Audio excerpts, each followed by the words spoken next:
आज उस कहानी को आगे बढ़ाते हैं। बेटा हमें यूनिट सेल क्या होता है?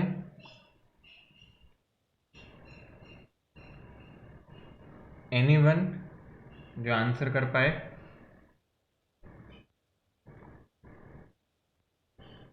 It's the smallest arrangement of particles by repetition of which we can form a crystal.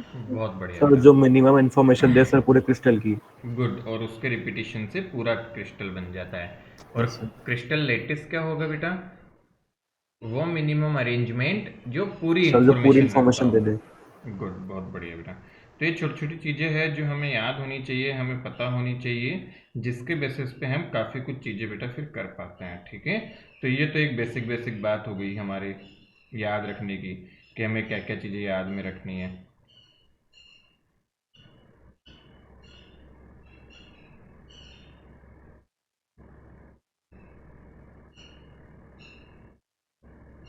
चलिए बेटा, so first 1D unit cell एक पैरामीटर चाहिए, 2D यूनिट सेल 2 पैरामीटर चाहिए, 3D यूनिट सेल तो उसके लिए हमें 3 पैरामीटर चाहिए। तो ये वाला पोर्शन हम ऑलरेडी देख चुके हैं, हमें आना चाहिए बेटा कि 1D 2D 3D के लिए किस तरह से पैरामीटर्स की रिक्वायरमेंट होती है और क्या क्या पैरामीटर्स हमें चाहिए होते हैं। गुड, तो ये आपको एक तो आना चाहिए बेटा।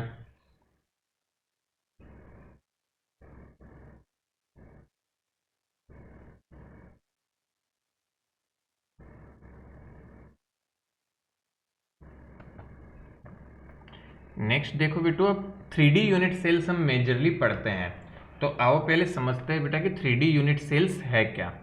ठीक है, तो सबसे पहला आता है 3D यूनिट सेल्स के मेजरली दो टाइप होते हैं आपके, सिंपल और प्रिमिटिव और नॉन प्रिमिटिव। तो दो टाइप में आपके आगे, और नॉन प्रिमिटिव के फिर बेटा अदर टाइप्स भी होते हैं हमारे पास में। तो सबसे पहला देखो सिंपल और प्रिमिटिव यूनिट सेल, जिसको हम सिंपली बेटा एस, जो आपका एस सिंबल है, और we also call it S C, जो सिंपल क्यूबिक आता है बेटा, एस सी भी बोलते हैं, सिंपल एस सी भी दिखा देते हैं। तो सिंपल और प्रिमिटिव क्या खास बात है? Particles are present at the corners of unit cell. तो जो पार्टिकल होंगे वो केवल कॉर्नर्स पे मौजूद होंगे। मतलब ऐसा समझो कि अपना जो कमरा है ना, रूम, उसके कोनों पे किसी ने गोले रख दिए 8। तो कितने कॉर्नर्स होते हैं एक रूम में? 8 कॉर्नर्स होते हैं। तो 8 कोनों पे 8 किसी ने समझो पार्टिकल्स को रख दिया। Particles, consider particle as a sphere, एक छोटा सा गोला टाइप से समझो बेटा, है ना, उसको रख दिया किसी ने। सो ऐसे यूनिट सेल जिसमें पार्टिकल्स केवल कोनों पे पाए जाते हैं, उसको बोला जाता है सिंपल और प्रिमिटिव यूनिट सेल। तो बेटा नॉन प्रिमिटिव क्या हो जाएगी?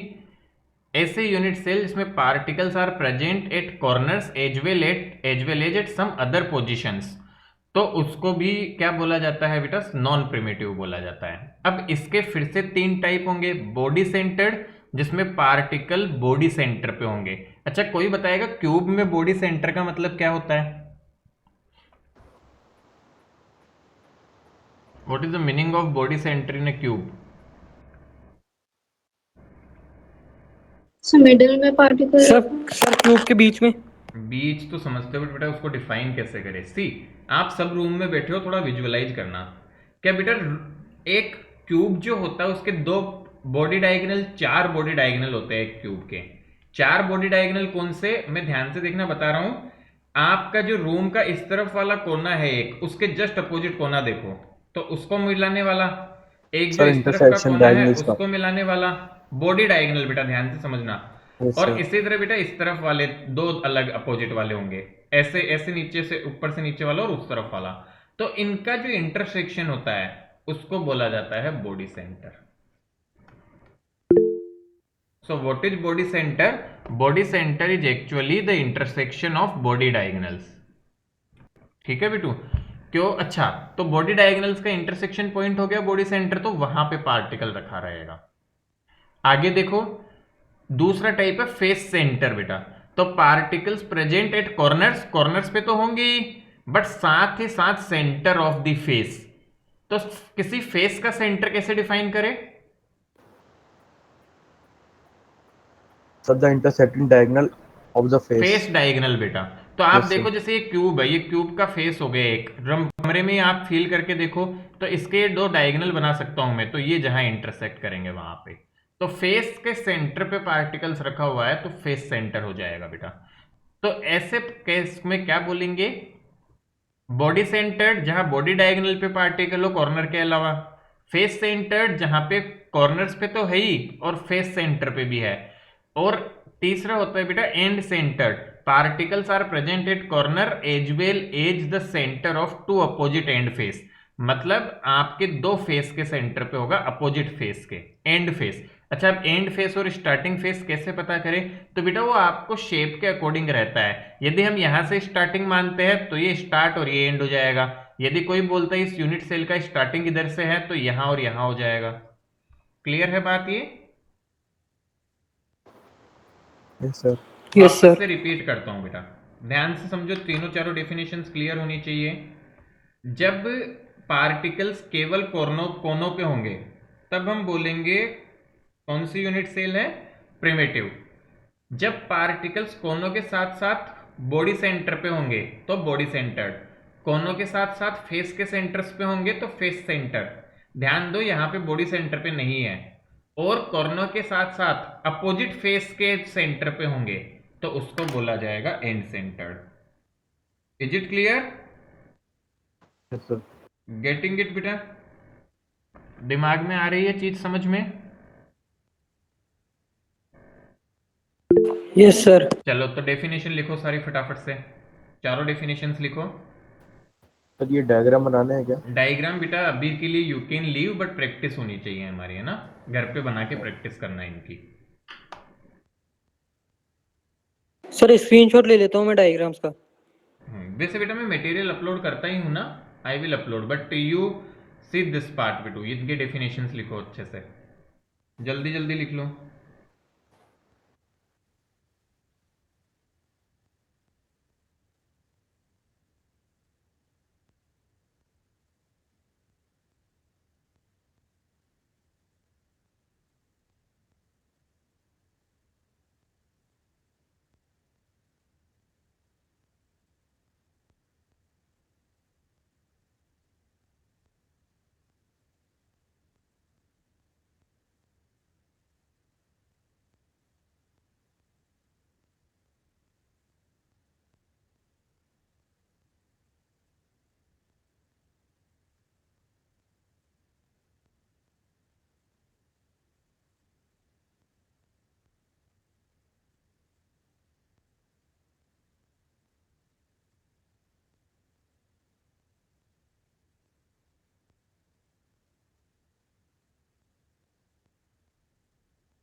लिख लिया बेटा हमने?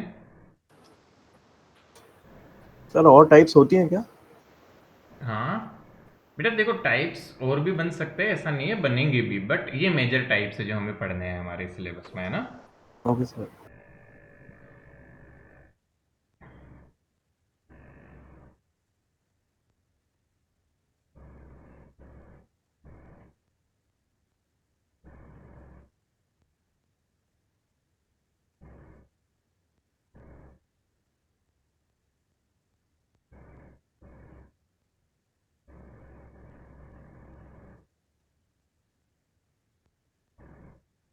चलिए आगे बढ़ते हैं।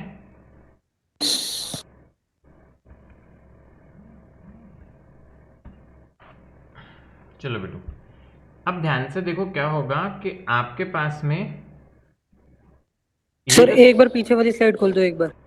सिचुएशन है, टोटल मिला के कितने सिस्टम बनते हैं वो सीखना है बेटा अब हमें। Done sir. So see here, total crystal system including primitive as well as non primitive are known as Bravais lettuce.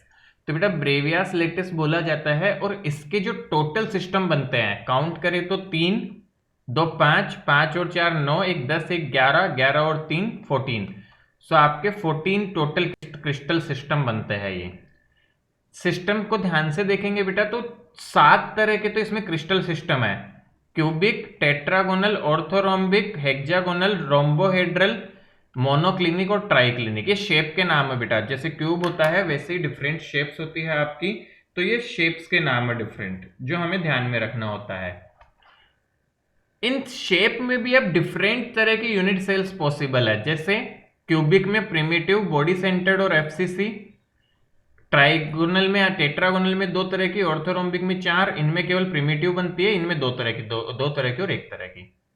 खास बात क्या होती है क्यूबिक की तीनों साइड बराबर होती है, टेट्रागोनल की 2 साइड बराबर 1 डिफरेंट, ऑर्थोरोम्बिक की तीनों डिफरेंट, हेक्सागोनल में बेटा 2 बराबर 1 डिफरेंट, रोम्बोहेड्रल में तीनों इक्वल, मोनोक्लिनिक में तीनों डिफरेंट, ट्राइक्लिनिक में तीनों डिफरेंट। और ये कुछ एग्जाम्पल्स है जो सॉलिड एग्जिस्ट करते हैं। अब सवाल आता है क्या इसको याद करना है? Again the probability is very less. ठीक है, तो लेस प्रायोरिटी पे रखना है इसको भी पहले। जो ज़्यादा काम की चीज़ें उनको पहले फॉलो करना है। बहुत टाइम बचता है तो फिर फोकस करना है, अदरवाइज इसको अभी नहीं छेड़ना है। जो इनसे रिलेटेड क्वेश्चंस होंगे बस वो याद कर लेंगे अपन। Are you getting it? Yes sir. बात समझ में आ रही है हमें? तो इसको Yes, sir. दिमाग नहीं लगाना, लेस प्रायोरिटी पे है, क्योंकि अगेन बेटा उसी टेबल की तरह है, ये रटने का बहुत ज़्यादा है और इतना आउटपुट मिलता नहीं है, बहुत डिफिकल्ट होता है परमानेंट रिमेंबर रख पाना इसको। ओके, सो इतना ज़्यादा दिमाग नहीं लगाना, बस ध्यान रखना टोटल 14 होते हैं और ये 7 नाम याद रख पाओ तो मोर देन सफिशियंट होगा, और ये रख लेंगे तो भी बहुत होगा। बेटा शेप कैसे कैसे होती है हम पूछे तो ये है सातों शेप। क्यूबिक आपको सबको पता है क्योंकि हम शुरू से देखते आए हैं बेटा। ऑर्थोरोम्बिक इस तरह से होती है, तो ऑर्थोरोम्बिक की जैसे खास बात देखूंगा तो तीनों साइड डिफरेंट होती है बट एंगल 90 होता है, तो तीनों साइड डिफरेंट, एंगल 90। हेक्सागोनल इस तरह से बनती है, 2 हेक्सागन और बीच में ऐसे जोड़ा हुआ। ट्राई क्लिनिक बेटा ऐसे बनता है आपका, मतलब जैसे 2 पैरेललोग्राम से बना दिया हो। मोनोक्लिनिक इस तरह से, इनकी कुछ प्रॉपर्टीज है पीछे दी हुई, टेट्रागोनल और rhombohedral. So these are the 7 systems जो आपके 3D सिस्टम्स देखने को मिलते हैं नेचर में, जो हमें आने चाहिए क्योंकि हमें पता होने चाहिए बेटा वो। Getting it? Yes sir. तो ये Yes, sir. 7 है। अगेन क्या हमें याद करना है? Keep it on lower priority. जब और चीजें हो जाए फिर टाइम मिलता है तो थोड़ा बहुत देख सकते हैं, इसको पहले टाइम इस पे खराब नहीं करना है, because it requires a lot of time. Okay, इसके लिए बेटा बहुत ज़्यादा टाइम रिक्वायरमेंट होती है आपको, तब जाके फिर आप इसको कवर अप कर पाते हैं। Getting it? Yes sir. चलो अब बेटा आगे चलते हैं। This is the most important slide for this chapter. सबसे ज़्यादा इंपॉर्टेंट स्लाइड है बेटा इस चैप्टर के लिए। तो सबसे पहले बेटा आप ये लिख लो, फिर मैं समझाऊंगा 1 बाय 1। तो कैरेक्टरिस्टिक ऑफ क्यूब पहले 6 पॉइंट और फिर नोट करके पॉइंट्स, और डायग्राम अभी के लिए रहने देना, just right it down quickly. ये सारे पॉइंट्स लिख लो, देन आई विल एक्सप्लेन, क्योंकि टाइम लेंगे थोड़ा सा, तो पहले लिख लो इनको जल्दी से।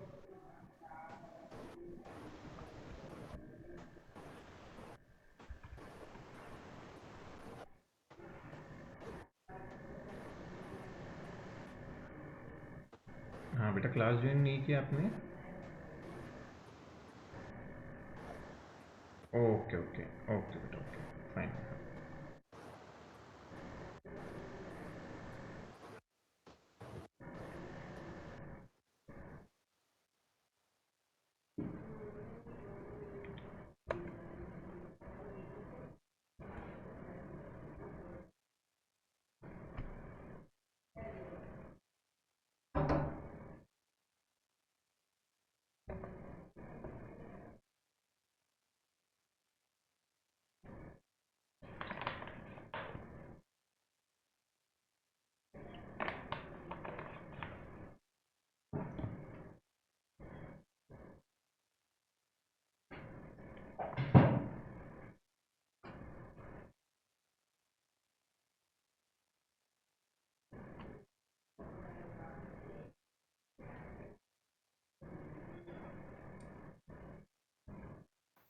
नोट भी लिखना है क्या?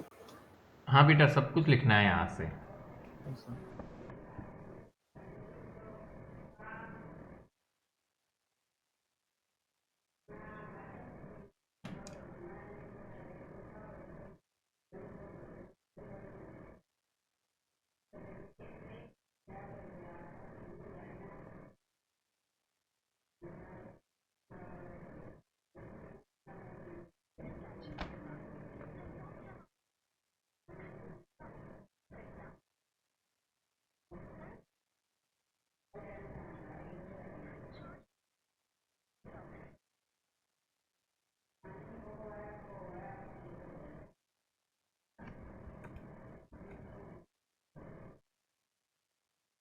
डन।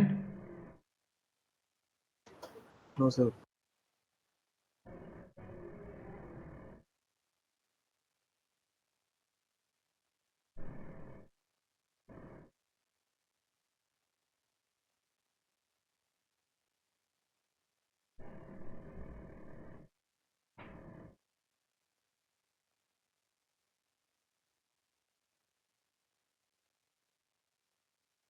चलिए बेटा, वन बाय वन समझना शुरू करते हैं, है ना।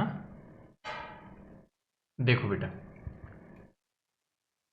आपका सबसे पहला पॉइंट देखिए कि जो एक क्यूब होता है हमारे बेटा, मेनली ये 6 क्यूबिक टाइप के सिस्टम। तो इवन वैसे तो हमारे सिलेबस में मेनली क्यूब का टाइप ही है, और थोड़ा बहुत हम हेक्सागोनल पढ़ेंगे बेटा।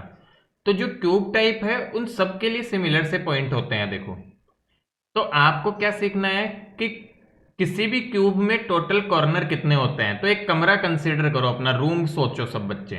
ये 3D विजुअलाइजेशन बहुत इंपॉर्टेंट है, इसके बिना आगे हम नहीं बढ़ पाएंगे बेटा। This is very very important, ये बात दिमाग में बिठा लो अपने।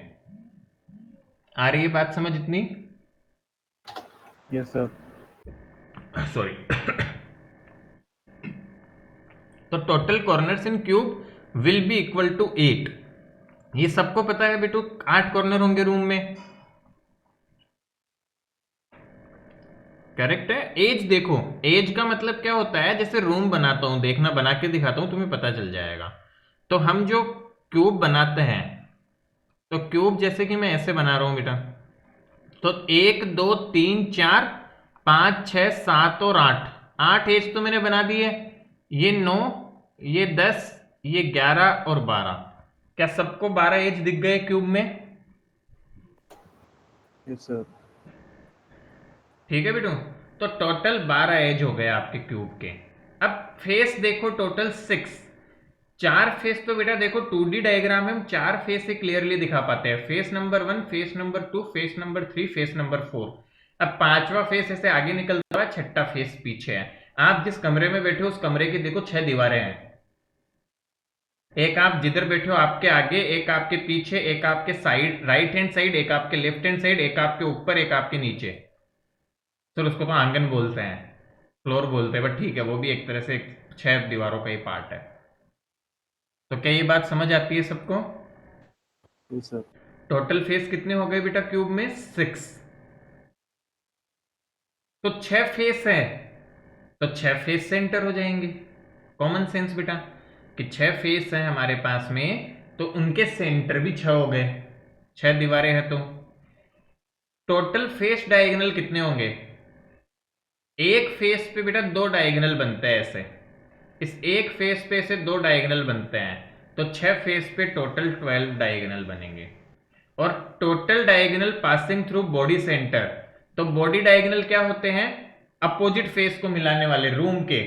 तो इक्का दुक्का 3, 2 और 2 अपोजिट वाले। मतलब देखो, एक बेटा यहां से यहां मिलाने वाला, एक यहां से यहां मिलाने वाला, इसी तरह से आपके पास में एक इससे इसको मिलाने वाला और एक इससे इसको मिलाने वाला।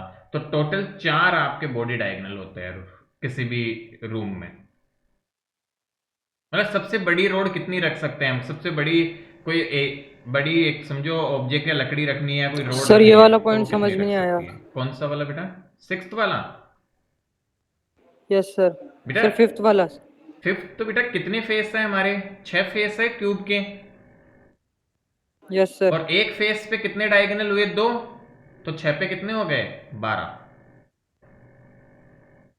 ठीक है। बॉडी डायगोनल बेटा ओके क्या सर। समझ पा रहे हो?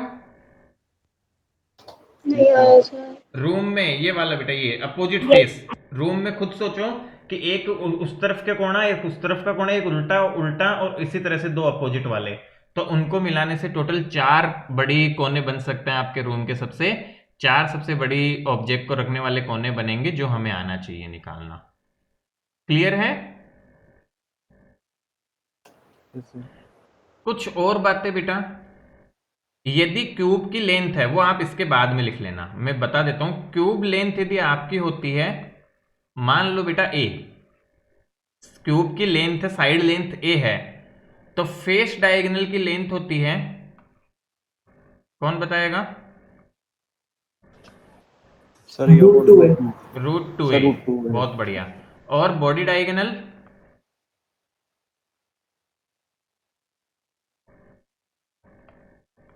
√3a। अरे भगवान, पुरानी चीजें सभी भूलते जा रहे हो। √L² + B² + H²। याद आ रहा है किसी जमाने में पढ़ा था? Yes sir. बॉडी डायगोनल निकालने का फॉर्मूला क्यूबॉइड का। यस सर, पढ़ा हुआ लग रहा है। हाँ, तो तीनों साइड सेम रख दो क्यूब के लिए, तो आएगा √3a। तो ये याद रखना है, ये अब हमेशा दिमाग नहीं लगाना इस पे, ये रट्टा मार के रखना है। This is also important. इसके बाद 5 पॉइंट बना के लिख लेना चाहे तो मुझे बताओ कि 6 के 6 पॉइंट क्लियर है क्यूब के लिए?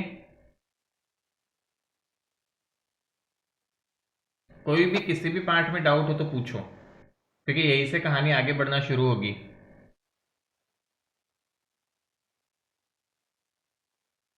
सर एक बार 6 वाला पॉइंटर बता दो। बेटा 6th वाला पॉइंट है आपके रूम का। ऐसे देखो, क्या ये सबसे कोई भी रूम का, जैसे तू सामने बैठा है ना, उसके एक तरफ का कोना देखते रहे लेफ्ट हैंड साइड का, और एक राइट साइड का उसको अपोजिट नीचे वाला कोना, तो जो दो कोने को इसको और इसको मिलाने वाली लाइन होगी, वो एक बॉडी डायगोनल होता है जो सेंटर से पास होती है। इसी तरह से अपोजिट वाला हो जाएगा। इसी तरह से बेटा आपके नीचे वाले से हो जाएगी 2 लाइनें से उल्टी, तो 4 टोटल लाइंस बनेगी ऐसी बॉडी डायगोनल को मिलाने वाली, मतलब बीच से सेंटर से गुजरने वाली 4 सबसे बड़ी लाइंस बनती है एक रूम में। ठीक है? Okay sir. अब आगे बढ़े बेटा, समझो यहां पे first point. If many cubes are joint together, then one corner of a cube is attached to 8 cubes. ध्यान से समझो, यदि बहुत सारे क्यूब को एक साथ ज्वाइन किया जाए, तो एक क्यूब का जो कॉर्नर होगा वो 8 क्यूब से जुड़ा हुआ होता है। यहां पे इसको फील करो, इस डायग्राम को देखो। यहां बेटा ये जो क्यूब का एक कोना है, यहां पे मान लो इस क्यूब का कोना था, क्या वो इधर वाला क्यूब, इधर वाला क्यूब, इधर वाले क्यूब से जुड़ा हुआ है? ये कॉर्नर। इसी तरह ये कॉर्नर बेटा ऊपर वाले, इधर वाले, इधर वाले और इधर वाले, इन सब से जुड़ा हुआ होता है। खुद से फील करके देखो, अपने जिस रूम में बैठे हो तुम, तो इस कॉर्नर को फील करो। मैं बता रहा हूं, कोशिश करना समझने की बेटा। इस कोने को, अपने सामने का राइट हैंड साइड का कोना देखो, टॉप। सब बच्चे ठीक है? सबकी नजर है अपने सामने, जिधर बैठे हो पढ़ते हुए, जहां बैठे हो, तो राइट हैंड साइड कोने पे ऊपर, राइट हैंड साइड के ऊपर वाले कॉर्नर पे। अब देखना बेटा, क्या इसके साइड में एक कमरा होगा यहां पे? तो ये उसका भी हिस्सा है।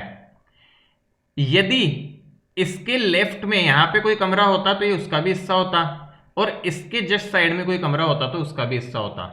तो क्या नीचे 4 का हिस्सा दिख गया है? यदि उसी फ्लोर पे 4 कमरे बना दिए जाए तो आ रहा है क्या समझ में? कोना कॉमन है चारों में। सिमिलरली वो 4 के 4 कमरे ऊपर बना दो, तो उन चारों में भी ये कोना कॉमन होगा। तो आपका एक कॉर्नर एक्चुअल में 8 रूम का कॉमन पार्ट होता है। One corner of cube is attached to 8 cubes. Very very important. एक कॉर्नर आपके 8 क्यूब से अटैच्ड होता है। क्या ये पॉइंट समझ में आया? Yes sir. और ये याद रखना है आपसे, ये समझने के लिए समझा दिया, आपसे याद भी रखना है। एक कॉर्नर कितने क्यूब से अटैच होता है आपसे पूछा जाए, तुरंत आंसर आना चाहिए 8 क्यूब से।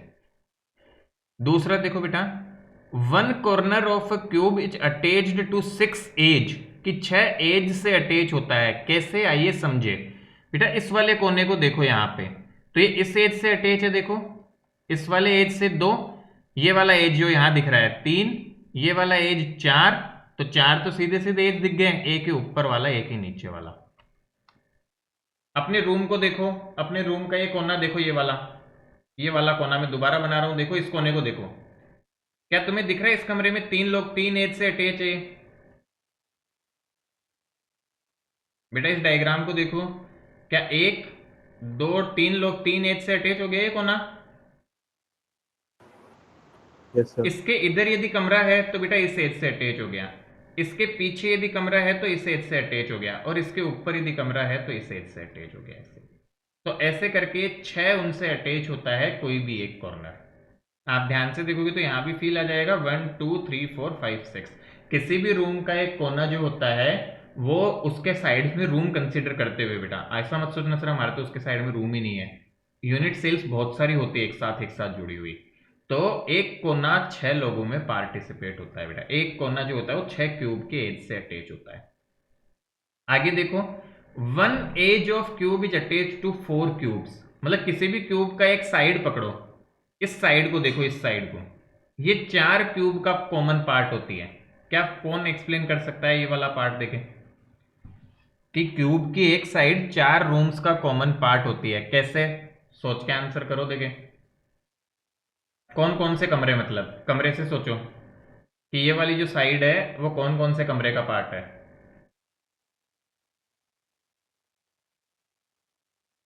Anyone wants to try?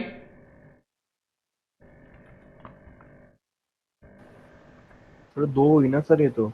बेटा एज, ये जो एज है ना, दो ऊपर भी। हाँ 2 ऊपर भी, बहुत बढ़िया। अच्छा सर एज। हाँ सर मेरे को बेटा, लगा फेस कह रहे हो। नहीं बेटा, एक तो ये एज, एक इसके साइड वाला कमरा होगा उसका, और ऐसे ही 2 कमरे इसके Yes, ऊपर, sir. उनमें भी ये कॉमन होगी।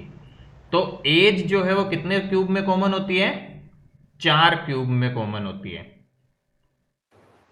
सर मेरे को लगा फेस कह रहे हो। और बेटा फेस कितने लोगों में कॉमन होगा? सबसे आसान 2 दो। रूम में कॉमन होता है। मतलब अपने साइड वाला रूम देख लो, दोनों का एक दीवार ऐसी होगी जो दोनों में कॉमन है। तो क्या क्या सीखे? अगेन रिपीटिंग सबसे इंपॉर्टेंट पॉइंट्स। एक कॉर्नर 8 क्यूब से मिलके बनता है, मतलब 8 क्यूब का हिस्सा होता है। एक एज 4 क्यूब का हिस्सा होता है, और एक फेस 2 क्यूब का हिस्सा होता है। क्या ये सारे पॉइंट्स हमें समझ आए और याद भी रखने हैं? मतलब ये समझ लो, ये नहीं याद रख पाओगे और बेटा नहीं समझ पाओगे तो अगले आगे जाने में बहुत सारी दिक्कतें होना शुरू हो जाएगी। This is very very basic and very very important.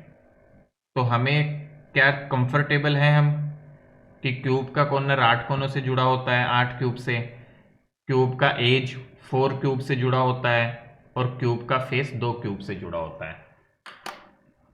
Done? आगे बढ़ा जाए कहानी को। सर ये जो थर्ड पॉइंट है इसके अंदर सर रूम पीछे भी तो हो सकते हैं, जैसे एक रूम का एक पिलर, उसके पीछे 2 और उसके पास में एक का रूम। बेटा फिर सिंपल, ऊपर वाला जरूरी थोड़ी ना है। नहीं सिंपल नहीं बेटा, वो होगा ही 4 ही, देख लो किसी भी तरह से। बेटा यहाँ पे देखो, ये जो एज है ना, एक इसके साइड में रूम बना दिया तुमने, क्या अपने घर के रूम्स के चेक कर लो, तो क्या ये उसके साथ कॉमन है? अब मुझे एक बात बनाओ, यहाँ जो रूम बनेगा वो तो इसके पीछे बनेगा ना, तो क्या ये एज उस रूम में आ रहा है? क्या उसमें तो ये आ रहा है। बात समझ रही है बेटा? अरे इसके साइड जो रूम बना बेटा उसमें तो ये वाला आएगा, ये आएगा क्या? इसके पीछे रूम हो तो कोई, और इसके आगे रूम हो तो क्या उसमें ये आएगा? नहीं, ये वाला आएगा। तो इसके ऊपर वाले 2 रूम्स में आएगा ये। तो ऐसे 4 रूम का हिस्सा होता है कोई भी एज। क्लियर है बात? Yes sir. लिख लिया था बेटा सबने ये सब? आगे बढ़ूं मैं? चलिए, यस सर। बहुत बढ़िया। अब बेटा देखो, contribution of one particle, again very important. बेटा ये सब मैं पॉइंट्स बना के लिखवा रहा हूं, ये डायरेक्टली नहीं मिलता है, बहुत बहुत इंपॉर्टेंट पॉइंट्स लिखवा रहा हूं ताकि आगे चीजें बहुत बहुत आसान हो जाएगी बेटा।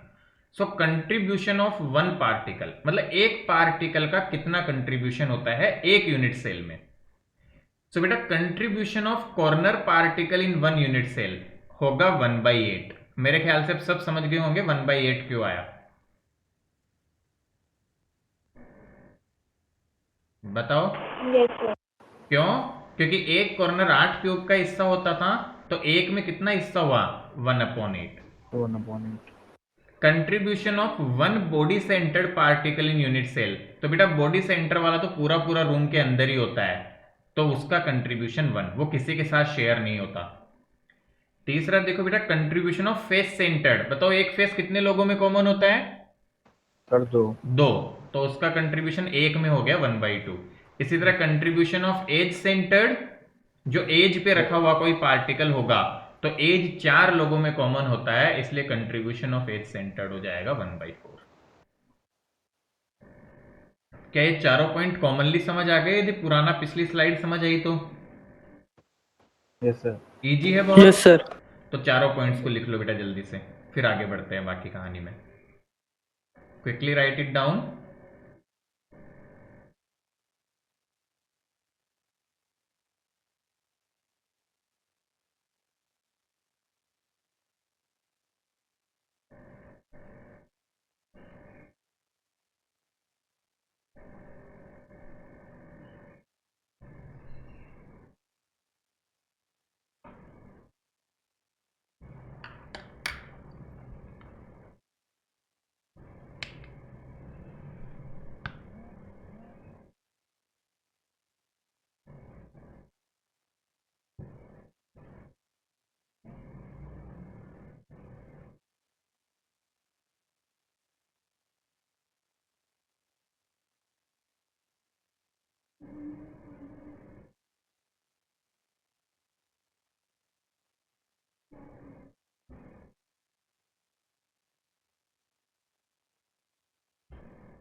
डन।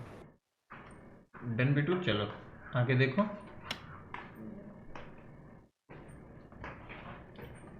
चलिए बेटा, क्या इंट्यूटिव है, क्या क्या सीखे? एक कॉर्नर 8 क्यूब का हिस्सा होता है, इसलिए 1 में कितना हिस्सा आएगा उसका? 1/8। एक बॉडी सेंटर पूरा का पूरा आ जाएगा तो 1। एज फेस सेंटर जो होता है वो 2 क्यूब का हिस्सा होता है फेस, तो 1/2। और इसी तरह एज पे कुछ रखोगे तो वो 4 क्यूब का हिस्सा होता है, इसलिए 1 में उसका पार्टीशन आएगा 1/2।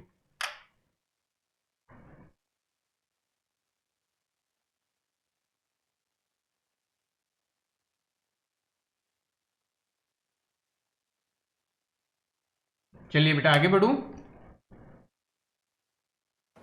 Yes sir. चलो बेटा देखो, एक नई टर्म आती है यूनिट सेल कंटेंट। इसको जेड से डिनोट किया जाता है बेटा। है क्या ये? It is the effective number of particles in one unit cell. Simple सी डेफिनेशन है बेटा कि एक यूनिट सेल लेते हो तो उसमें कितने पार्टिकल्स है effectively. So this is the effective number of particles in one unit cell. Simple definition, सबसे आसान। तो अब सिंपल बताओ बेटू, सिंपल क्यूबिक के लिए कितने इफेक्टिव पार्टिकल हो जाएंगे? खुद से सोचो, मतलब प्रिमिटिव सेल जो होती है, सिंपल क्यूबिक का मतलब प्रिमिटिव। आंसर करे देखिए। तो बेटा सिंपल सर, क्यूबिक में 8 पार्टिकल होते हैं, बट कहां पे होते हैं 8? सर कॉर्नर कॉर्नर पे। और एक कॉर्नर का कितना हिस्सा होता है?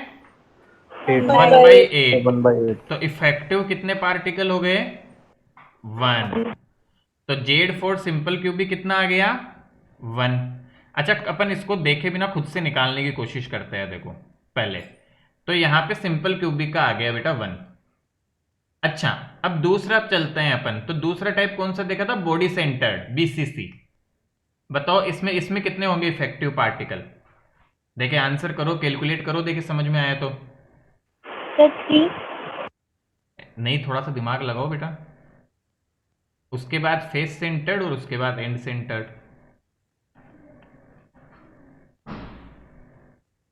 तो 1।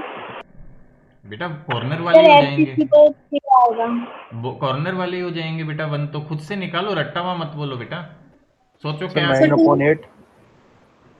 तो बीसीसी में देखो कहाँ कहाँ पार्टिकल होते हैं, पहले ये सोचो। देखो बेटा मैं निकालना सिखाता हूँ, फिर अगले वाले निकालना। बीसीसी में कहाँ कहाँ पार्टिकल होते हैं सर? एक तो Corner कॉर्नर्स center पे होते हैं, तो तो 8 9। कॉर्नर पे, तो 8 कॉर्नर और एक कॉर्नर का कंट्रीब्यूशन 1/8 प्लस। और कहाँ होता है बीसीसी में बताओ जरा? सेंटर पे सेंटर। एक सेंटर पे एक एक पार्टिकल होता है और सेंटर वाले का कंट्रीब्यूशन 1 ही होता है। तो बताओ सम कितना आया? 2। 2। मैंने बोला था ना 2। बेटा आया समझ में सबको कैसे निकाल रहा हूं? यस तो अब यस सर। अगले दो निकालो तुम यस खुद सर। से, इनका आंसर निकालो। देखिए सोचो पार्टिकल कहाँ कहाँ होते हैं और फिर ऐसे कैलकुलेशन करके निकालो दोनों की।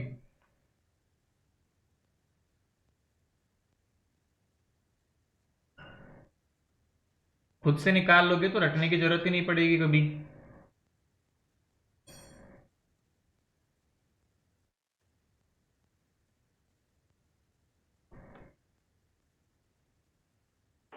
तो 4। 4 गुड। और बच्चे भी निकाल पा रहे बेटा? Yes sir. तो कैसे निकालूंगा बेटा? देखो 8 आपके पास नंबर ऑफ पार्टिकल है कोने पे एफसीसी में भी, सो 8 इंटू 1/8 प्लस हर फेस के सेंटर पे भी होता है क्या? Yes sir. तो 4। कितने फेस सेंटर हुए? 4। 6। और हर फेस से फेस का कंट्रीब्यूशन 1/2 होता है, तो आंसर आया 4। 4। And centre 2। 8 into 1/8, and centre में दो एंड फेस के सेंटर पे होता है, तो दो फेस पे होता है, हर फेस का 1/2, तो आंसर आया 2। आया क्या समझ में? Yes sir. अच्छा मान लो मैं एक नया सिस्टम बना के दे दूं तुम्हें, जिसे हम बोल सकते हैं बेटा edge centred cubic. Edge centred, तो मान लो एज सेंटर का मतलब क्या है? Particle on every edge also. Particle on edge, सब एज पे भी पार्टिकल रखे हुए हैं। इसका देखे जेड निकाल के दिखाओ मुझे। सर एज के सेंटर पे। हाँ एज पे रखा हुआ है पार्टिकल, ऐसा समझ लो, सेंटर ही समझ तो लो बेटा। कॉर्नर पे नहीं रखा हुआ है इसमें? हाँ कॉर्नर्स पे तो है ही है, सब में होता है कॉर्नर, तो सब में होता है बेटा, प्रिमिटिव तो सभी है, सबके कॉर्नर पे होते हैं बाय डिफॉल्ट। बाकी एज पे और रखा हुआ है, सब एज के सेंटर्स पे। बताओ कितना जेड आएगा देखे? तो 4। 4 आएगा, गुड। और बेटा और बच्चे सोचो, निकाल पा रहे हो क्या आंसर? यस सर 4 आएगा। 8 कोने के हो गए, सबका हिस्सा 1/8, और एज कितने होते हैं? 12, और बाय सबका 4। हिस्सा 1/4, तो आंसर आया 4। यस सर हो गया। कुछ समझ आ रहा है या मैं ही सीख रहा हूं बेटा? नहीं सर अमन समझ आ पीयूष रहा है। आपके आंसर्स नहीं आ रहे हैं किसी के भी, नीजा यशस्वी, ये समझ में आ रहा है कैसे निकाल रहा हूं Z? Yes sir. Yes sir. बेटा सिंपल तरीका, जितने पार्टिकल उससे निकल रहा है सीधा सीधा सा। Getting it? कि नंबर ऑफ पार्टिकल्स कितने हैं, कितना उनका एड सब्ट्रैक्शन कर रहे हो, सीधा सीधा आंसर आ रहा है उससे। अब देखो यहां पे भी वही लिखा Bittu, Z for body centred 2, Z for face centred 4, और कोई भी आती है तो वो लिख सकते हैं। यहां तक कोई दिक्कत हो तो बताओ मुझे बेटा। आया समझ कैसे निकाल रहे हैं? Yes sir. आगे देखो बेटा, मास ऑफ यूनिट सेल, मतलब सिंपल क्यूबिक का मास निकालना है मुझे, तो मैं लिख सकता हूं मास ऑफ 1 पार्टिकल, क्योंकि इफेक्टिवली क्या उसमें 1 पार्टिकल है। Yes sir. यदि मैं तुमसे सिमिलरली पूछूं मास ऑफ बॉडी सेंटर्ड, तो क्या लिख सकता हूं? 2 टाइम्स मास ऑफ 1 पार्टिकल, क्योंकि इफेक्टिव पार्टिकल क्या नंबर 2 है उनमें। सर 1/2 मास होगा सर उसका। नहीं, बॉडी टू का। 2 times mass of one particle, क्योंकि टोटल कितने पार्टिकल इसमें बेटा? 2 पार्टिकल है। Yes sir. आ रहा है समझ में? Yes sir. तो क्या यस आपको सर। इफेक्टिव नंबर पता है तो किसी का भी मास निकाल लेंगे, एक पार्टिकल का मास दे दे तो? Yes sir. बहुत बढ़िया। तो बेटा इन पॉइंट्स को भी नोट डाउन करो। यदि नोट डाउन कर लिया है ये वाला पार्ट तो you can leave, just mass वाला पार्ट नोट कर लो एक बार, and be quick in writing.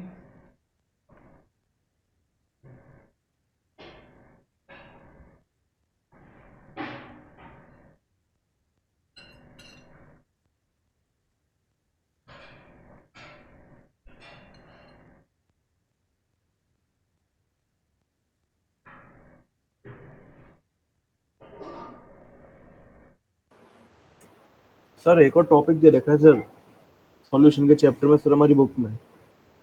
कौन सा टॉपिक है बेटा बताओ, क्या टॉपिक है बेटा? सर उसका नाम सर कोनोवेल ऑफ रूल। कौन सर सा ऐसा है? कुछ सर कोनोवेल ऑफ रूल कुछ एक ऐसा बार कुछ। बेटा मुझे पिक्चर सेंड कर देना एक बार, है ना? यस सर मैं पिक्चर भेज दूंगा। हाँ मुझे पिक्चर भेज देना, मैं देख लूंगा, एक बार कंफर्म कर लेंगे कुछ काम का है या नहीं, काम का होगा तो कवर कर लेंगे अपन, डोंट वरी, है ना? Yes sir.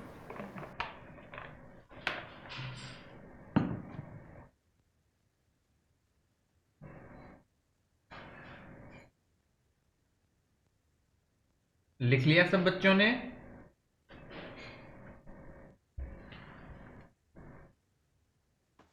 No sir.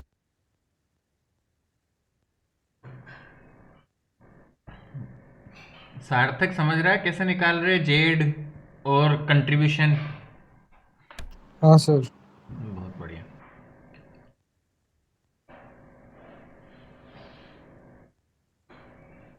बस सर नींद आ रही है थोड़ी। बेटा मुंह धो के बैठा करो क्लास के लिए,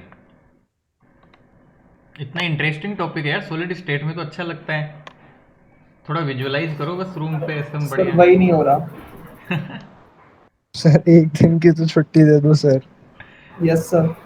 नहीं हाँ बिल्कुल सर, नहीं। रोज ही क्लास ले रहे हो। सर नहीं, एक दिन की तो मिलनी चाहिए सर सर। अभी सर तो एक दिन तो हो बहुत जाएगा टाइम सर। है। अब तो आईपीएल भी बंद हो गया, नो छुट्टी। कल टेस्ट वही है ना? सर तभी तो। थर्सडे उसका टेस्ट ही है तो तुम्हारा? सर सपना है हमारे सर। पास बहुत काम है सर सर, एक दिन संडे छुट्टी दे संडे की तो दो। दे दिया करो सर। संडे को बस टेस्ट ही तो है बेटा, एक टेस्ट रखना है बस। सर आपने हॉलीडेज देने के सर लिए भी ऐसे थोड़ी बोला था। होता है सर। सर आपने क्या चैलेंज ले रखा है क्या 365 डेज क्लास रखोगे? नहीं ऐसा कुछ नहीं बेटा, छुट्टी मिलेगी जब जरूरत होगी, पढ़ते रहो अभी, ये सब बातें नहीं। पार्टी ज्ञान मिल रहा है, ज्ञान बट रहा है, तुम लेना ही नहीं चाह रहे हो, बताओ।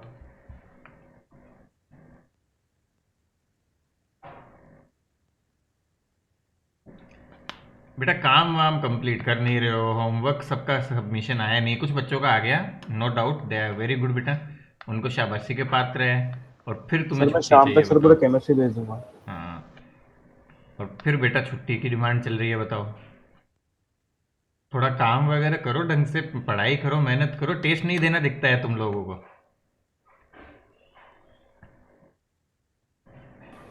सर डन हो गया।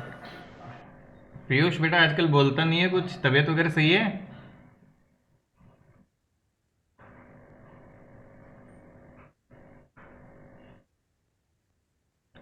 अरे मैसेज तो कर दिया कर।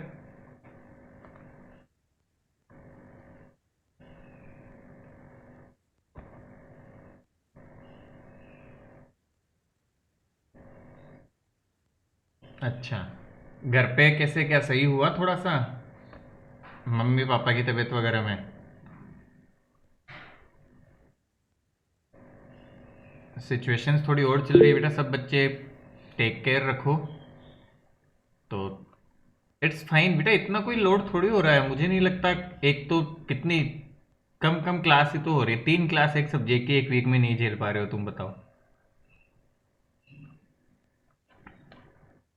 और फिर बाद में फिर वो सब ज्यादा अरे हो सर जाता है आप तो वो कैसे वाली होता है? क्लास है ना, जब एक क्लास हो तब वो 2 कर लेना, पर संडे की तो छुट्टी दे दो। हाँ संडे छुट्टी दे देंगे, बस कर लेंगे संडे एडजस्ट, फाइन, चिंता मत करो, इतनी मत किया करो। बढ़ू आगे में,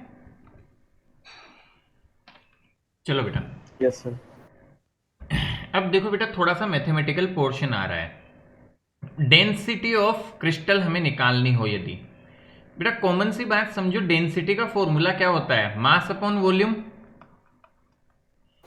यस सब सर। मानते हैं बेटा।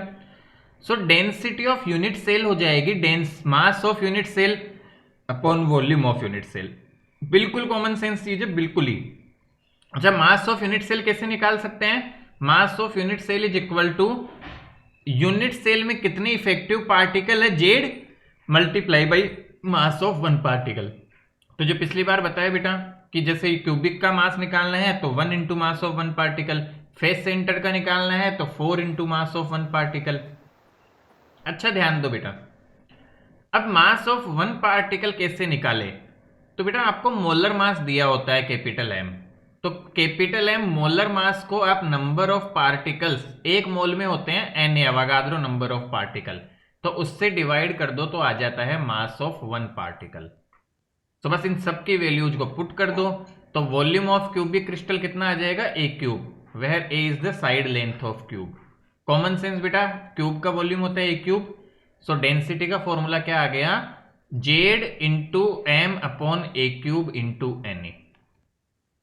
बात समझ में आई क्या, Z into sir N M, क्या है? अवागाद्रो नंबर बेटा, ओके सर।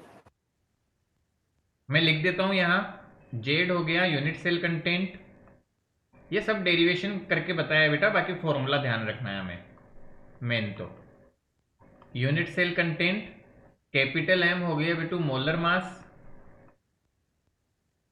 मोलर मास ए हो गया क्यूब लेंथ, और एन ए हो गया अवागाद्रो नंबर 6.023 इंटू 10⁻23। तो ये सारी वैल्यूज है, इनकी हेल्प से क्रिस्टल की डेंसिटी आ जाती है हमारे पास में, जो भी क्रिस्टल है उसकी डेंसिटी आ जाएगी अपने पास।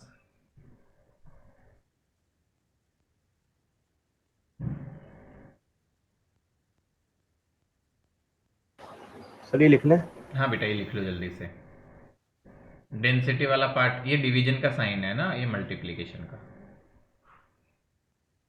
तो right it down, this formula is important बेटा, ये याद रखना है हमेशा, इस पे न्यूमेरिकल्स आएंगे, अपनी बुक में न्यूमेरिकल्स है भी इस पे।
Done.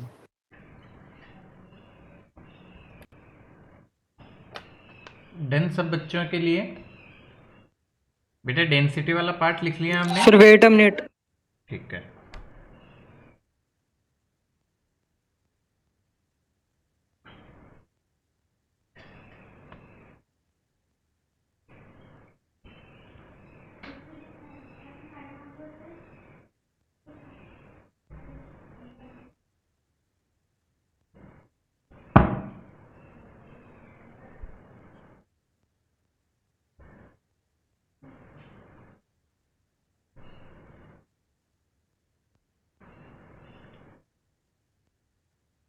Done sir.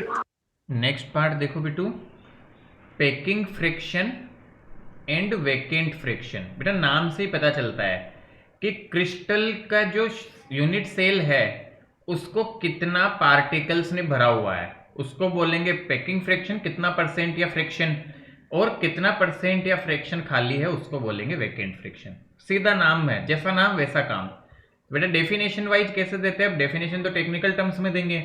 So fraction of volume of unit cell occupied by solid particles is known as packing friction and fraction of volume of unit cell unoccupied is known as vacant friction।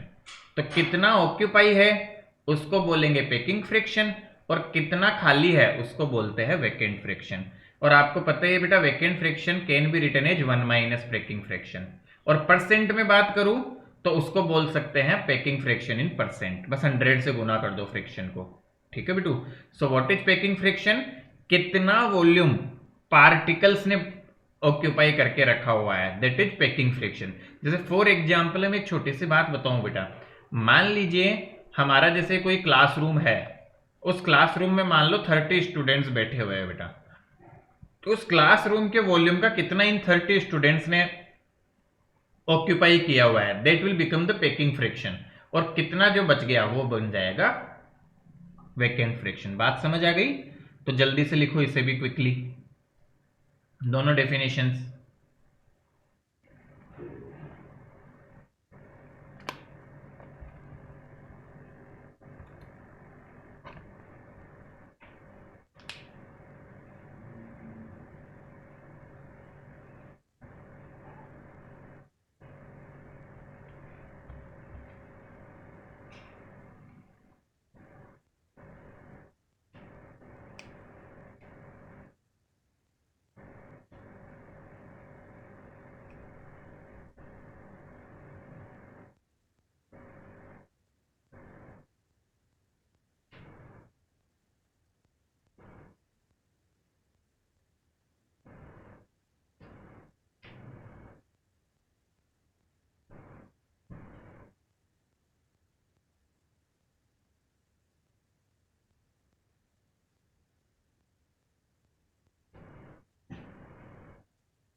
Done.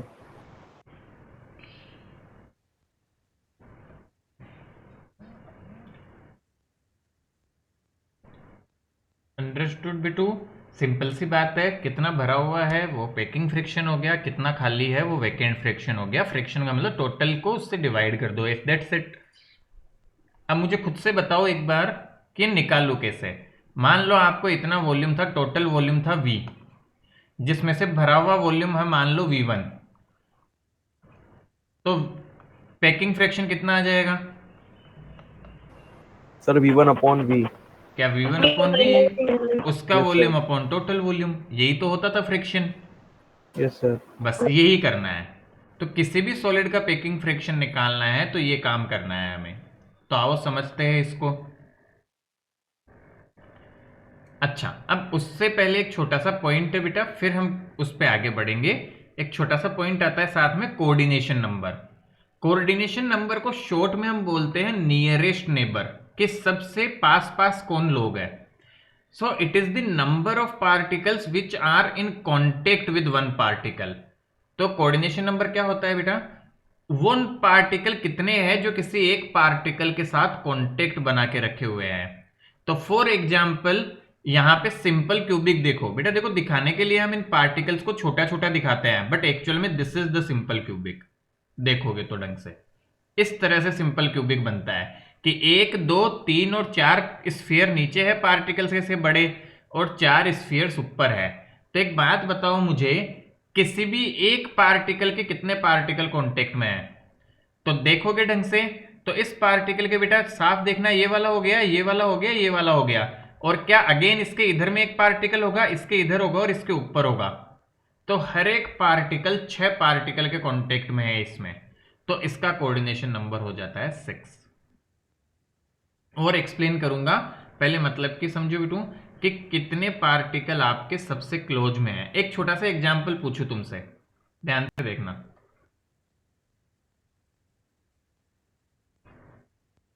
ऐसा मान लो एक arrangement है, sorry ऊपर नीचे हो गया थोड़ा सा ये, इसका कोऑर्डिनेशन नंबर पूछो कितना है, बताओ क्या आंसर होगा। ये सारे टचिंग है यहां से 4।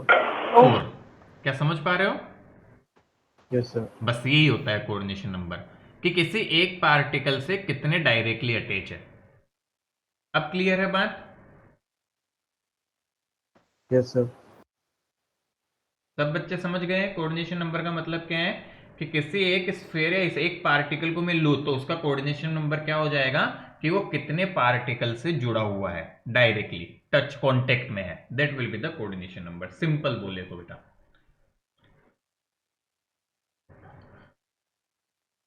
Good. Yes sir. Yes sir. बहुत बढ़िया। Yes sir. अब देखो बेटा, study of crystals, cubic crystal की स्टडी आती है हमारे पास में। तो आपके पास में हम बेटा मेनली 3 तरह के क्रिस्टल्स डिटेल में देखेंगे। तो सबसे पहला आता है simple cubic crystal. Simple cubic क्या होता था, देखो डायग्राम, जिसके केवल कॉर्नर्स पे पार्टिकल होते थे, तो हमने कॉर्नर्स पे दिखा दिए क्यूब के। अब ये तो था बेटा इसका नॉर्मल व्यू। अब इसका थोड़ा 3D व्यू देखो थोड़ा सा, कि किस तरह से पार्टिकल है तो इस तरह होते हैं, ये आपस में जुड़े होते हैं, एक्चुअल में ऐसे बड़े होते हैं, ये आपस में जुड़े होते हैं। तो 1 2 3 4 5 6 7 8, मतलब 4 ऊपर, इनके नीचे 4 पार्टिकल है। और 3D व्यू देखो तो यहाँ पे देखो थर्ड वाला, इसमें ध्यान से देखोगे बेटा तो देखो दोनों हर पार्टिकल आपस में ऐसे जुड़ा हुआ है। ये क्या ये 1/8 हिस्सा बनाया है स्फीयर का एक क्यूब में? देखो ढंग से, यस सर। देखोगे तो ये 1/8 हिस्सा है एक स्फीयर का। ये ऊपर ऊपर सारा मिला के मतलब पूरा स्फीयर बनेगा। ये यहाँ पे ऐसे ऐसे पूरा स्फीयर है, 8 लोगों में मिला के जाएगा। इसी तरह ये भी 8 में जाएगा। तो इस तरह से कंट्रीब्यूशन होता है, तुम क्लियरली अरे तो देख जितने सकते। भी हाँ बेटा, तुम क्लियरली अरे देख तो जितने भी पार्टिकल बचे हाँ सर ये क्यूब में, सर सबको मिला के सर 1 ही आएगा। हाँ, इन सबको मिला के 1 ही तो आएगा, क्योंकि देखो 8 है यस सर। और 8 का 1/8 हिस्सा है। अब यहाँ पे देख बेटा, क्या यहाँ खाली जगह दिख रही है तुम्हें इनके बीच में? हाँ सर, ये सर तो वैकेंट डेफिनेट है। सेक्शन। तो जितना इस जगह इन्होंने ले रखी है वो पैकिंग हो जाएगी, और जितनी जगह खाली बची है वो वैकेंट फ्रैक्शन हो जाएगा टोटल वॉल्यूम का। तो हम देखते हैं कि इसका पैकिंग फ्रैक्शन आता है 0.52 अप्रोक्सीमेटली, और वी कैन से 52% यदि परसेंटेज में बोले तो, और वैकेंट फ्रैक्शन हो जाएगा तब 48%। इसका कोऑर्डिनेशन नंबर होता है बेटा 6। वो मैंने कैसे बताया, ये पार्टिकल को देखो 3 तो यही जुड़े दिख रहे हैं, और इस ऊपर वाले से जुड़ा होगा, इसके साइड में हिस्सा होगा, इसके साइड में हिस्सा होगा। तो ये डायरेक्टली 6 लोगों से जुड़ा होगा जो इससे एज जुड़े हुए हैं उन पे। तो 6 कोऑर्डिनेशन नंबर हो जाएगा एक पार्टिकल का। पहले ये बेसिक क्लियर है? Yes sir. डायग्राम में बेटा ये डायग्राम बनाना आना जरूरी नहीं है, ये नहीं बनाना सीखना हमें, बट ये बनाना आना चाहिए basic.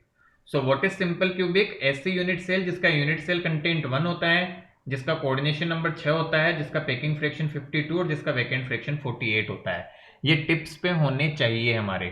So quickly write it down, चारों पॉइंट्स लिखो इसके बारे में सिंपल क्यूबिक के लिए हेडिंग लगा के। ये ऑलरेडी डिस्कस कर चुके हैं बेटा हम यूनिट सेल कंटेंट, तो बस ये एक साथ लिख रहे हैं, ये ऑलरेडी डिस्कस कर चुके हैं। कोऑर्डिनेशन नंबर नया पॉइंट है जिसे थोड़ा विजुअलाइज करना पड़ेगा, सबसे टफ होता है विजुअलाइज करना इसे। और पैकिंग फ्रैक्शन और वैकेंट फ्रैक्शन आ जाएगा हमारा 52 और 48। ये अभी डिराइव करेंगे अपन 52 कैसे आएगा।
हाँ डन।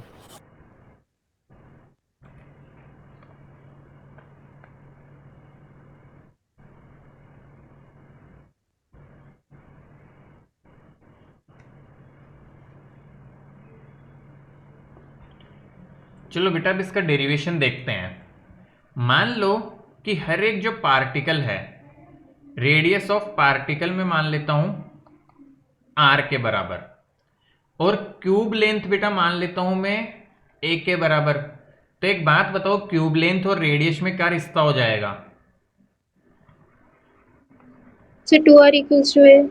बहुत बढ़िया। क्या ये सब लोग फील कर पाए? बेटा मान लो क्यूब का लेंथ है a और स्फीयर का रेडियस है r, तो ये भी r बेटा और ये भी r, तो क्या a इक्वल टू 2r हो गया? Yes sir. तो ये तो पहला इक्वेशन हो गया हमारा। अब बेटा ध्यान से देखो, पेकिंग फ्रैक्शन क्या होगा? पेकिंग फ्रैक्शन हो जाएगा वॉल्यूम ऑक्यूपाइड अपॉन क्यूब का वॉल्यूम। अच्छा, वॉल्यूम ऑक्यूपाइड क्या पार्टिकल्स कर रहे हैं? तो मुझे बताओ बेटा, इस क्यूबिक में इफेक्टिव पार्टिकल कितने होते हैं? 8। 1 इफेक्टिव बेटा, 1। सो 1 मल्टीप्लाई बाई एक पार्टिकल का वॉल्यूम, तो वो हो जाएगा 4/3 पाई आर क्यूब। और क्यूब का वॉल्यूम क्या हो जाएगा? A A cube. क्यूब। बेटा ध्यान दो, क्या ये समझ आ रहा है?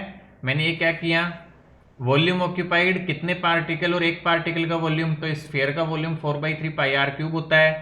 सिंप्लीफाई करो बिटू, एक को रख दो 2r, तो ये आएगा 4 पाई आर क्यूब अपॉन 3 इंटू, यहाँ पे 2r का क्यूब रखूंगा तो 8r cube.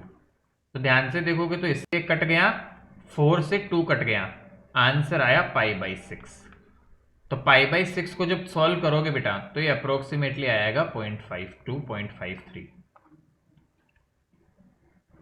Very easy processor, very easy process. Yes sir. वापस रिपीट करता हूं कैसे करेंगे। मान लेंगे लेंथ r है, a मानी तो a इक्वल टू 2r हो गया। हर बार a इक्वल टू 2r नहीं होगा, आगे देखेंगे डिफरेंट भी होगा। तो volume occupied upon cube volume solve किया, आंसर आया 0.52। यही डेरिवेशन देखो बेटा यहां पे किया हुआ है।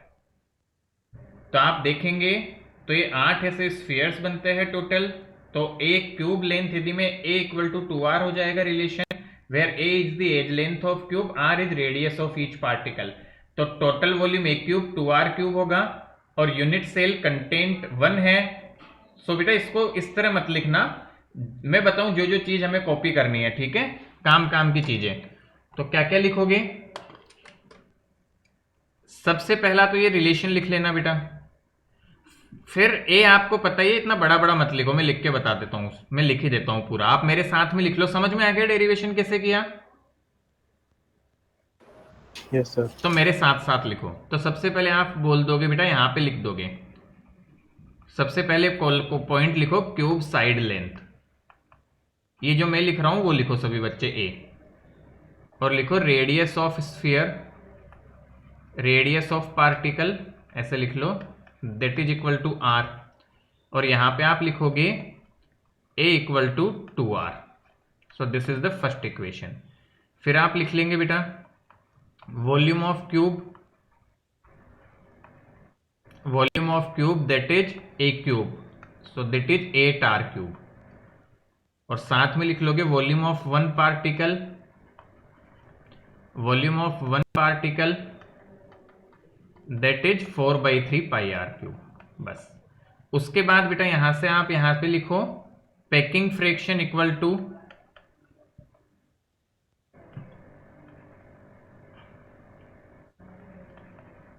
Volume occupied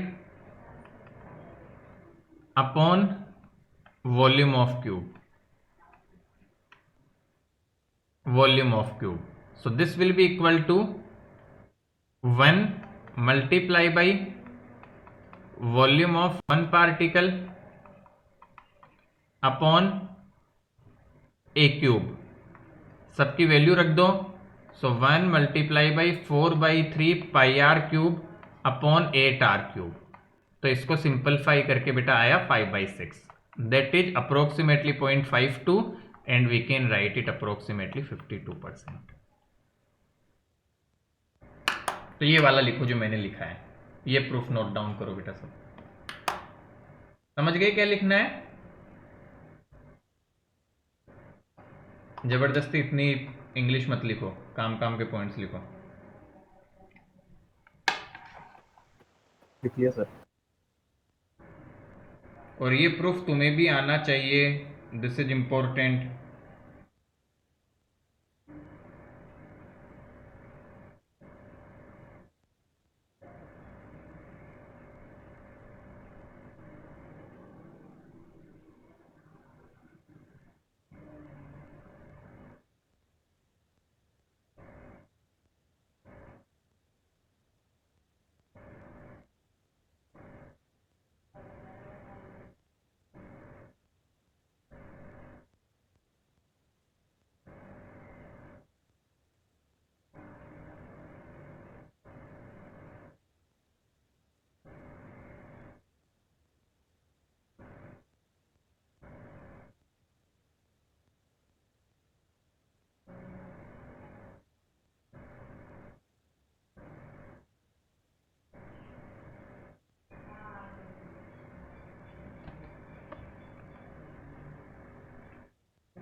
return yes sir.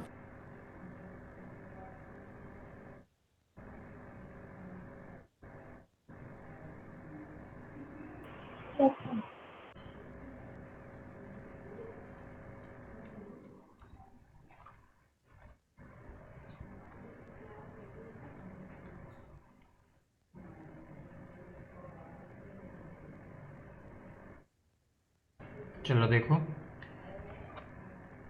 आगे बढ़ूं मैं?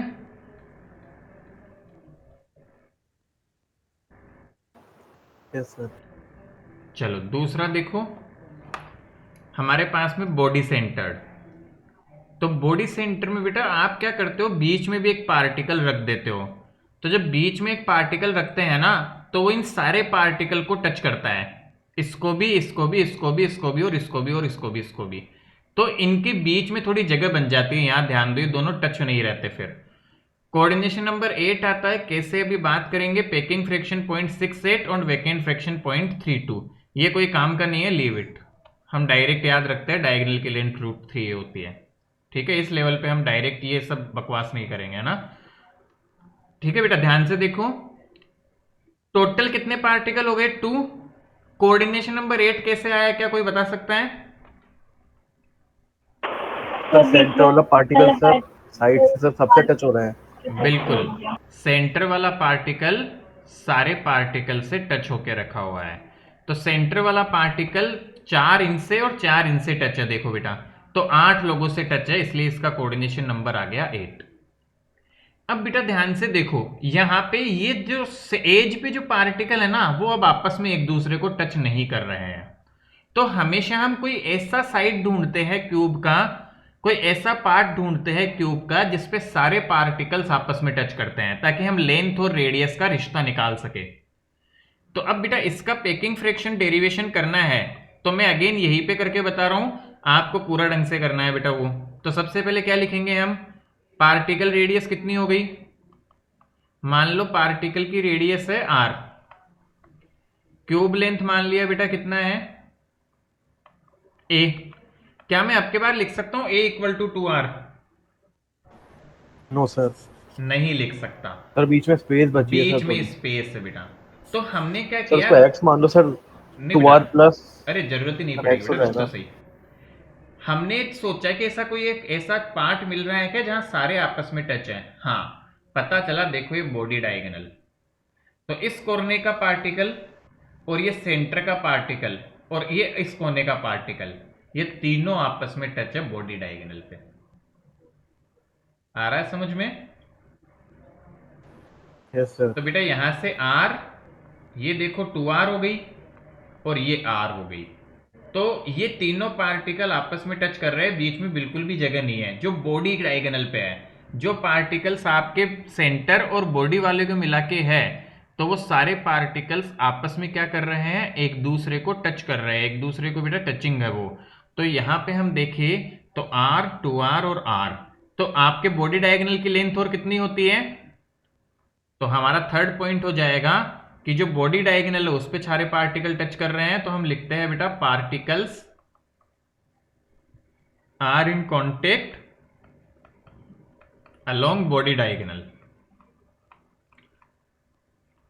तो यहां से हम बोल सकते हैं this implies √3a equal to 4r। ये बहुत इंपॉर्टेंट है समझना, this implies a equal to 4r upon √3। क्या बात समझ आई?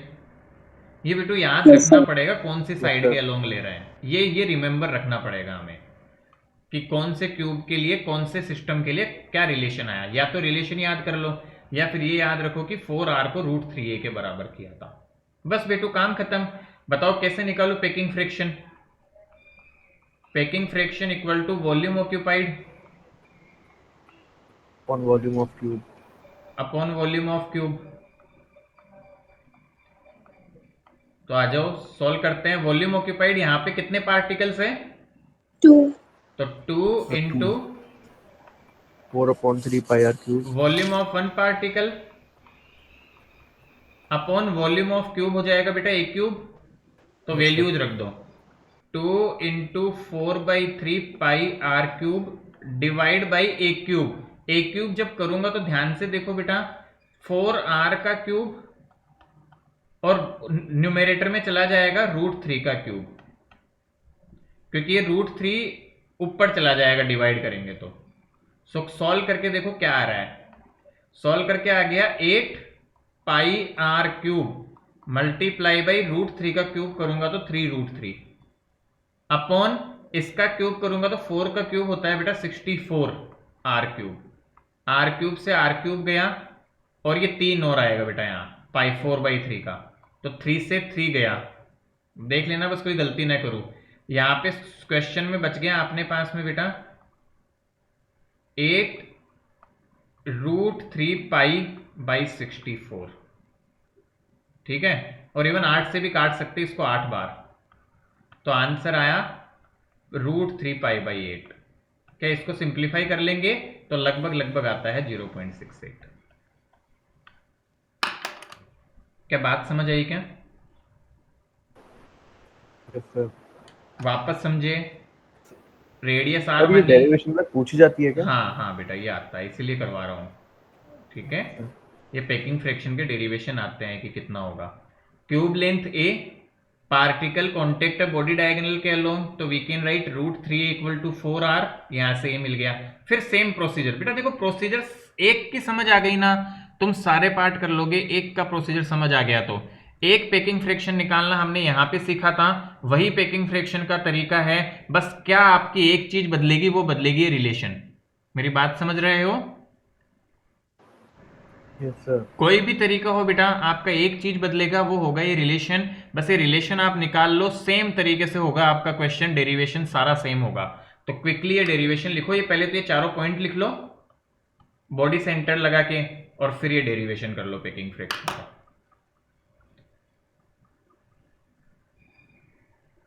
तो जल्दी से कर लो बेटा।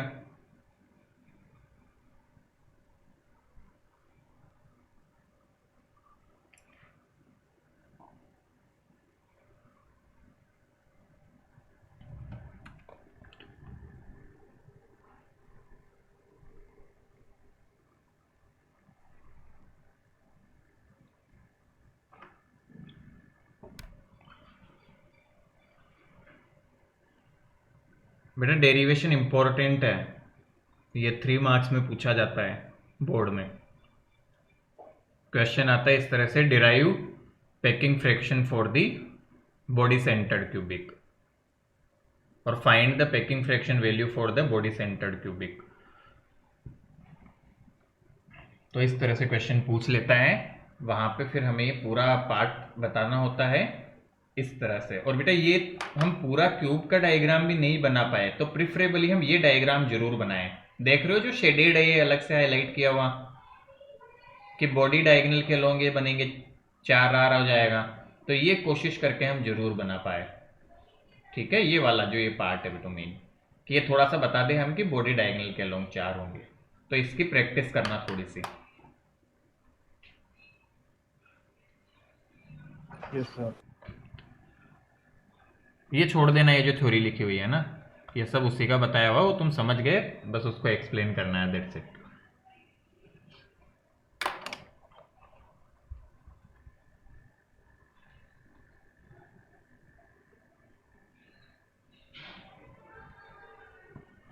क्लियर है बेटा?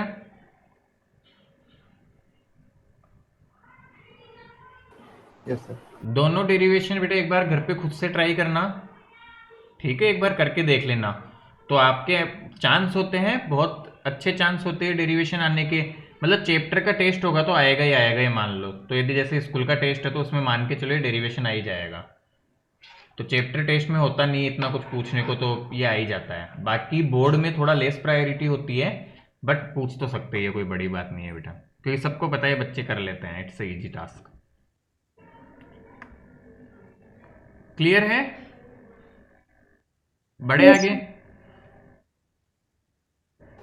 सर 1 मिनट सर बस।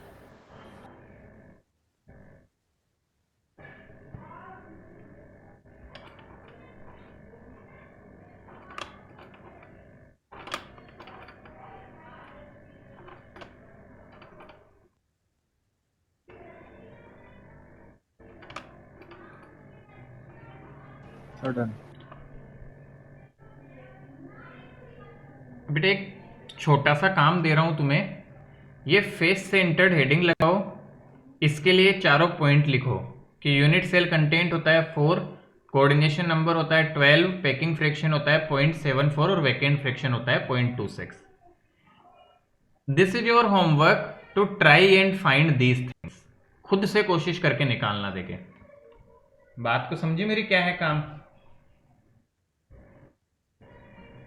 और रिलेशन में बता देता हूं, a इक्वल टू जो a आएगी, ठीक है, √2a इक्वल टू 4r, ये रिलेशन होगा यहाँ पे, √2a इक्वल टू 4r। इतनी हेल्प में कर देता हूं, तुम पहले तो ये दिमाग लगाना कोऑर्डिनेशन नंबर 12 कैसे आया, देखे कौन बच्चा समझा पाएगा मुझे। This is a very good mind application required, मतलब यहाँ पे अच्छी माइंड एप्लीकेशन चाहिए बेटा। और पैकिंग फ्रैक्शन और वैकेंट फ्रैक्शन, मतलब पैकिंग फ्रैक्शन निकालना है, रिलेशन मैंने बता दिया है। दिस इज होमवर्क, कर सकते हैं ट्राई, yes, जितना sir. सीखा उससे। ये कैसे आया, क्यों आया, सब कल बताऊंगा। √2a इक्वल टू 4r कैसे आया, कोऑर्डिनेशन नंबर 12 कैसे आया, बट मैं चाहता हूं तुम खुद भी एक बार सोचो, दिमाग लगाओ, देखें। गुड, तो बस इतना नोट डाउन कर लो और प्रूफ खुद से करने की कोशिश करो, ये कर पाते हो क्या। पैकिंग फ्रैक्शन तो होना ही चाहिए, कोऑर्डिनेशन नंबर 12 सोच पाए तो बहुत बहुत अच्छी बात है, ठीक है।